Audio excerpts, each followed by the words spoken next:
మీనరాశి మీనరాశి వారికి అందరికీ కూడా ఏం నడిచేది జరుగుతుంది. అర్ధాష్టమ గురుడు నడుస్తున్నాడు.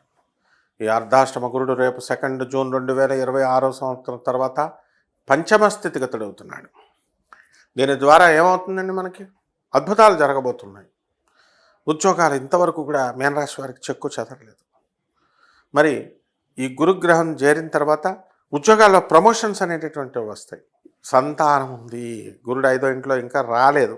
2 జూన్ రాకముందే దాని యొక్క వాసనలు అనేటటువంటివి గురు శుక్ర గ్రహాలు చూపిస్తాయి. ఇది మన జ్యోతిష శాస్త్రంలో ఉన్నటువంటి గురు శుక్రులకు ఉన్నటువంటి ప్రత్యేకత, అందం. కాబట్టి ఈ రాశి వారికి అందరికీ కూడా బ్రహ్మాండంగా ఉంది అని మనం చెప్పొచ్చు. అదేవిధంగా మనకి ఈ మీన రాశి వారికి కొత్త కొత్త కలెక్షన్స్, కొత్త కొత్త వర్క్స్ రావడం అనేటటువంటివి జరుగుతాయి. ఇక శత్రుపీడ కోసం మనం కోర్టులను ఆశ్రయిస్తారు కొంతమంది. అయితే కొంతమంది మామూలుగా అవుట్ ఆఫ్ కోర్ట్ సెటిల్మెంటు లేకపోతే మాటల ద్వారా చేసుకోవడం అనేటటువంటిది జరుగుతుంది.